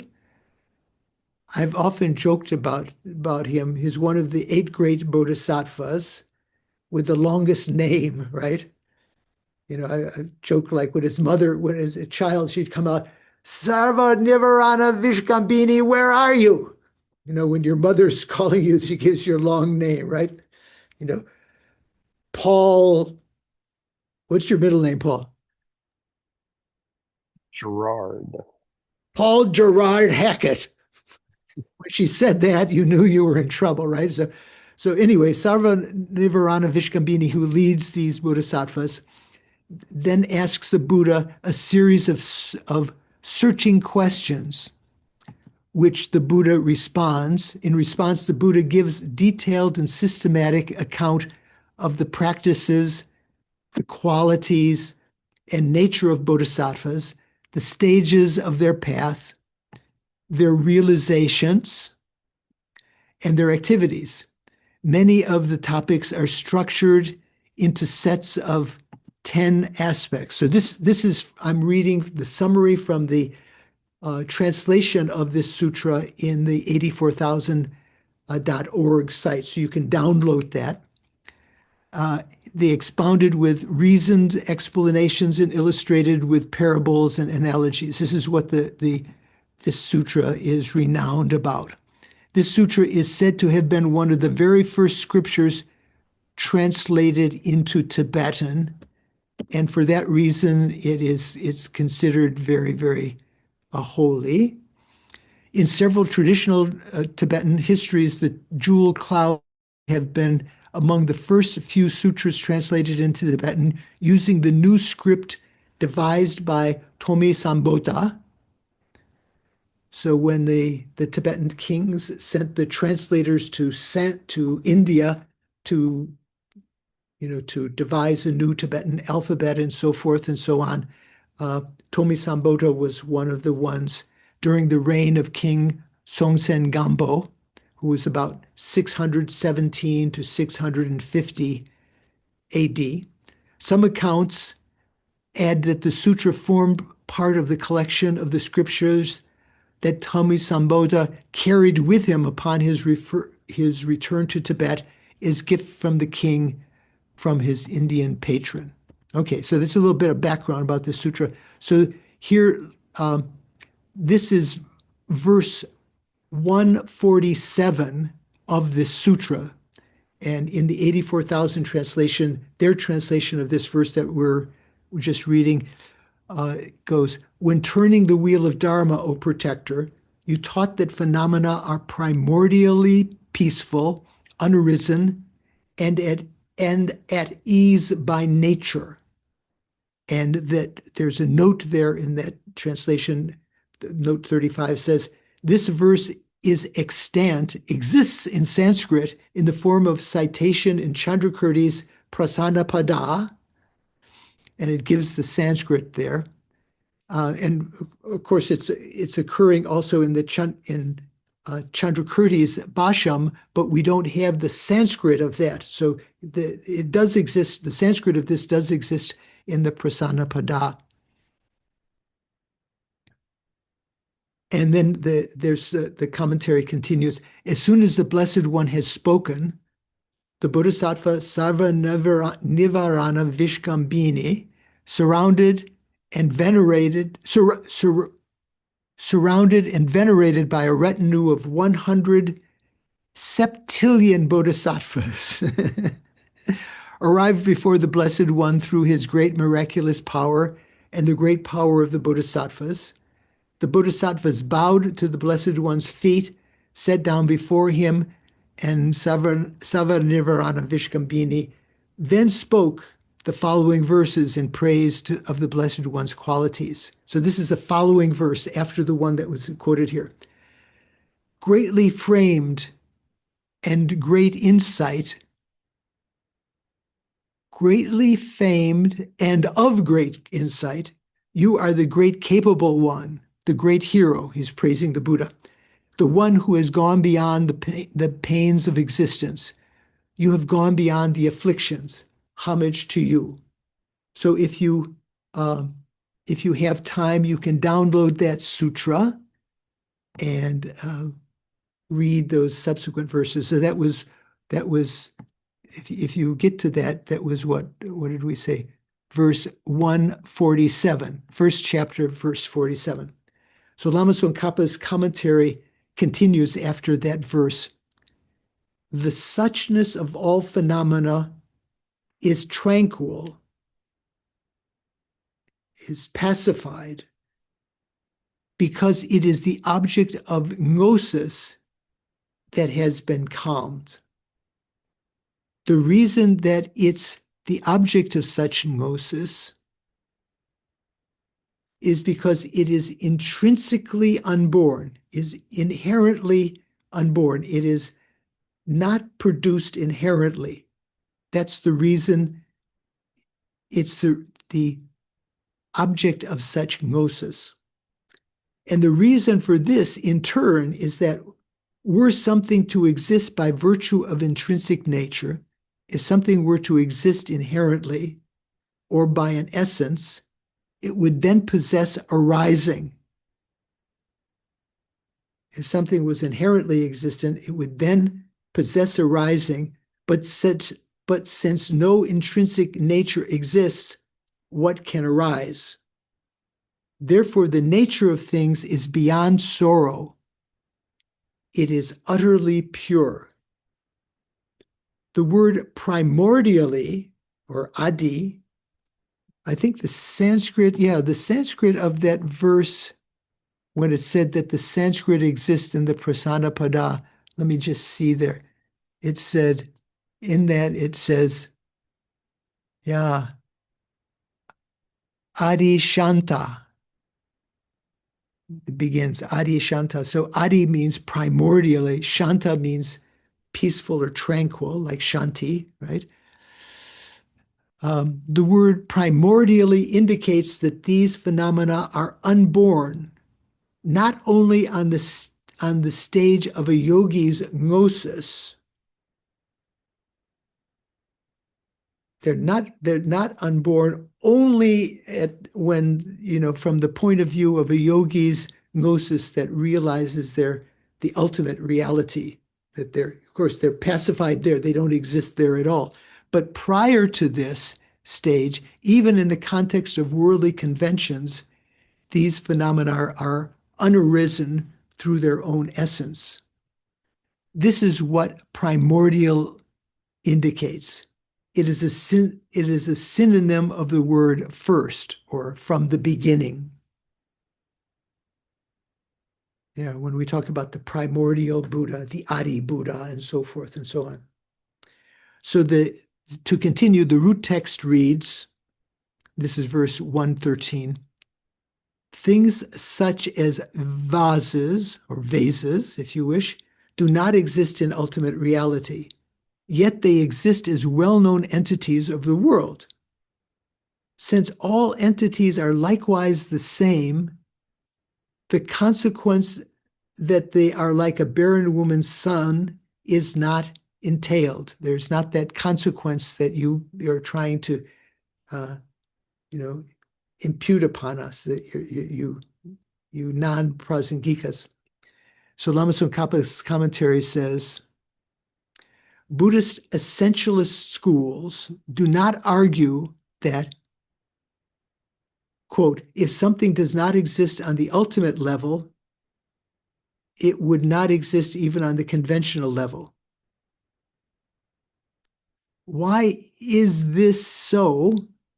This is because for them, things such as vases do not exist in ultimate reality, yet they exist as well-known entities of the world. That is, they exist on the conventional level. Since all entities are likewise the same, they share the same status.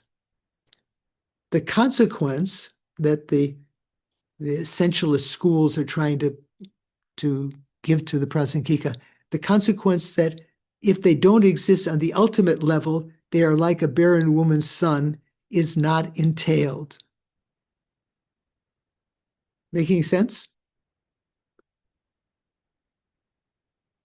Okay, some people are nodding. I'm not sure. Nadine, making sense? Okay. Let's see. Do I have some note here? I just have the Tibetan. Okay. So this is similar to what is stated in the Abhidharma Kosha, the treasury of Abhidharma. So remember, Vasubandhu wrote the Abhidharma Kosha and its auto commentary. So this is a verse, the Karikas. If the conception of something no longer applies, once it has been destroyed or mentally dissected, then it exists conventionally, like a vase or like water. Ultimate existence is the opposite. So remember, we talked about in tenets from the Vaibhashika point of view, when they talk about conventional truth and ultimate truths.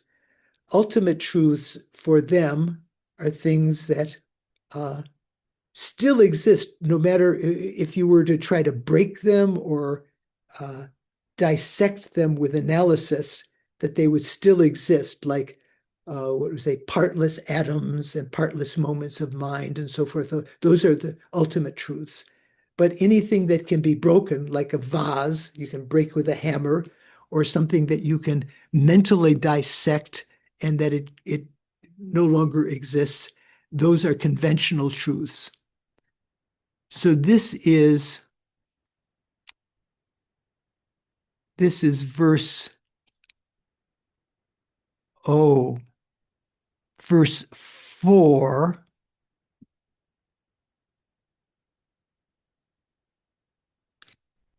Yeah, I think this is verse 4 from the chapter on the Four Noble Truths.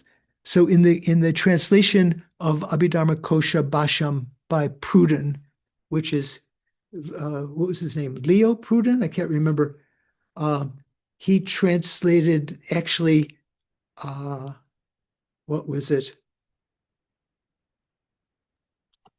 I think it was the French of De la Vallée-Poussin, wasn't it? De Vallée-Poussin's translation.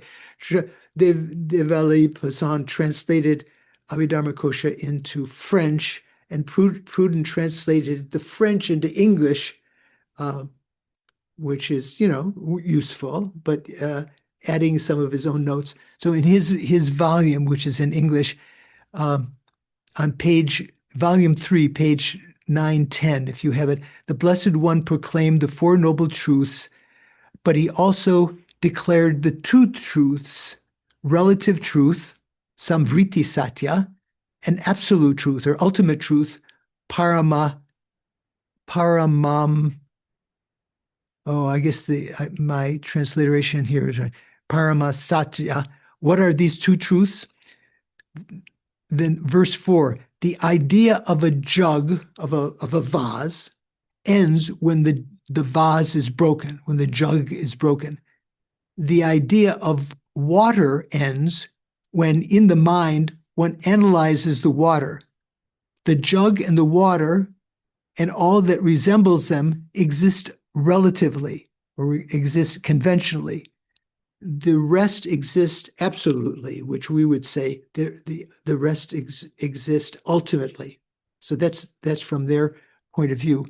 So in that point, he said he gave a note, and from the commentary to this this verse, it says the two examples indicate the two modes of beta or breaking.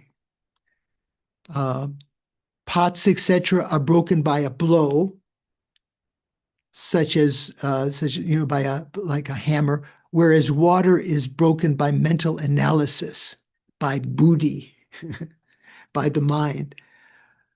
For by breaking, one cannot take away the taste from water, or rather that which exists conventionally is of two types. Oh, anyway, I'll leave that for you to investigate. So that's where we're going to begin next time. We're going to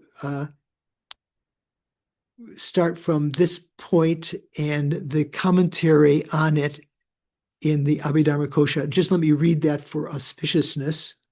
That says, so this is now so Abhidharmakosha had karikas, just like the Madhyamaka has karikas, and then it also had its auto commentary. So this is Vasubandhu's auto commentary to that verse. The thing whose conception no longer applies when it's dismantled into its parts has conventional existence. Take a vase, for example. When it is smashed into pieces, the conception of a vase no longer remains. You have the pieces there. You don't think of a vase, those pieces as constituting the vase. Things whose conceptions no longer apply when they are mentally dissected also exist on the conventional level. Take water, for example. When the mind reduces it to other properties, materiality and so on, the thought water no longer applies. That which retains its conception even when destroyed, as well as those that retain their conception even when reduced to other phenomena, these are ultimately existent, what Pruden was translating as absolutely existent. Take matter, for example. Here, whether reduced to atoms or when other properties such as taste are removed, the conception that it is in the nature of matter still applies. Extend this perspective similarly to the aggregates of feeling and the rest. Okay, so that's where we will begin next time.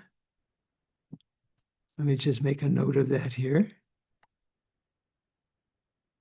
So, before we finish, what are you thinking? Anyone have any questions? Jeremy has something right off the bat. Thank you, Venerable George. Just going back to one of the end notes that we talked about before, it's the note 724. Right. Drawing on Chandrakirti's rebuttal of the opponent's charge, if things do not possess arising by virtue of their intrinsic nature, they will be no different from non-existent things like the son of a barren woman.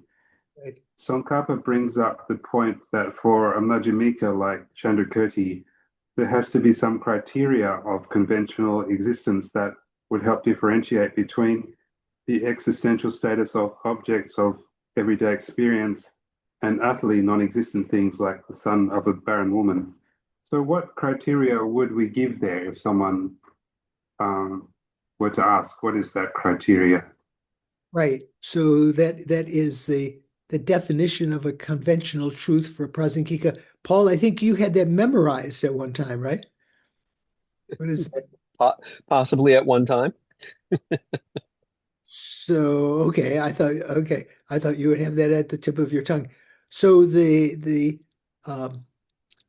the tenets system, Jeremy, there is the definition of a conventional truth is something that is, I can't remember all the details, something that is perceived by a consciousness analyzing the conventional and which is not contramined, is that the right term? Contravened, which is not contradicted by the perceptions of conventional perception. So the son of a barren woman would not be a conventional truth because it is contradicted by the perception of conventional perception. So anyway, I'll try to have that on Monday. I'll try to have that definition of conventional truth. So that is something I should have added there as you had that, that quite valid question. You know, what's the criterion that differentiates between something which is conventionally existent and which is not conventionally existent? Okay, I'll try to have that on our Monday class, and I'll bring it to our class next week also if you can't come on Monday. I know in Oz you may not have the leisure to do that. Thank Sean, you. yeah, Sean. Can you clarify this statement where it says, take matter, for example, here, whether reduced to atoms or when other properties such as taste are removed, the conception that it is in the nature of matter still applies. Is that not suggesting that matter is an ultimate truth in that sentence? Yeah, it would seem that way, right? But let me just see here. The note 727. So that's not any explanation. That's just quoting what page that's found on. Let's investigate that on Monday in discussion group, because that's something that seems a subtle point here. Doris. Thank you, Venerable. The PDF that's called The Chapter on Going Forth, can you just say briefly why you're providing that for the class? Yes. So I would suggest that today, as this is the one of the karmic multiplying days, and from my point of view, remember of the various Buddhist holidays, I mentioned that this is, from my point of view, this is the most significant because it's when the Buddha actually propounded the Dharma. So the actions of speech are said to be paramount. The karma is multiplied today. So you might like to read this Sutra of Going Forth. So this is the sutra that explains Shariputra and Mahamoggallana's meeting and how they became monks and everything, and many other subtle points of the Dharma. Totally fascinating. And the footnotes of that text bring so much information. I would very highly recommend it today to be something that you might like to recite today or to read through today to accumulate merit. I know that Nadine and several of you take to heart that the karma that you accrue through reading and reciting the sutras and memorizing them and so forth. So that sutra I found is from the Pali Canon, and it's one of the most revered sections in that, talking about, so going forth means the decision to leave the life of worldly life and to take up the pursuit of achieving nirvana, to working for liberation and so forth. So that's a term that's usually meant for the when one becomes ordained, one leaves the life of a layperson and takes up the life of an ordained person, which, some of you may, when the right conditions arise this lifetime, you may, in your older years, decide to become a monk or a nun. I'm hoping besides Venerable Shanka, some of the rest of you may become, while I'm still alive, may become monks or nuns. Yeah, Louise. Venerable George, I heard that there's an age limit. Is there an age limit, upper age limit, or that's only in some places? So there are some. So in the sutra on going forth, there are some conditions that the Buddha said that if you were you couldn't become ordained if you were an animal, if you were under the influence of certain afflictions and so forth. And there's some things about old age, but generally there's no prohibition from becoming ordained if you're old. So when you have the leisure, if you in your older age, if you want to become ordained, you can become a monk or nun and spend the remainder of your life in that position of. Generally, when you hold ordination, all of your virtuous actions become more meritorious because the basis that you're using is holding the vows of ordination. Okay, leaving it at that, let's dedicate the virtues that we've created today on this very special day. I think Louise is going to put up the prayers, but due to these virtues, may I quickly become a Guru Buddha and lead all migrators without exception into that very same state. So we're thinking the virtues that we created through the accumulation of merit and through the accumulation of wisdom, may they become the cause of us, cooperative cause of us becoming Guru Buddhas. And as a result of that we can effortlessly, spontaneously, and without error lead sentient beings into that same state. Due to these merits, may the supreme precious bodhicitta that has not arisen arise and grow, and may that which has arisen not diminish, but instead grow evermore. And in terms of the prayer for the swift return of Lama Zopa Rinpoche's reincarnation, peerless teacher and assembly of children of the victorious ones, Shravakas, Pratika Buddhas, victorious Losang Drakpa, Lama Tsongkhapa, the spiritual father, and your sons, Gyaltsabje and Khedrubje, together with your lineage, all the objects of refuge of the infinite realms, please bestow the virtue and goodness to accomplish this prayer. In upholding and spreading the Muni's precious and complete teachings through explanation and practice, you, Lama Zopa, wore the armor of patience that is never discouraged. Incomparable, venerable Guru, to you I make requests. Sole gateway through which all benefit and happiness emerge, while striving exclusively for the welfare of the victorious one's teachings, for the welfare of mother living beings, you suddenly departed to peace, at which point I lost hope. Nonetheless, through the undeceiving truths of the oceanic blessings of the Triple Gem and of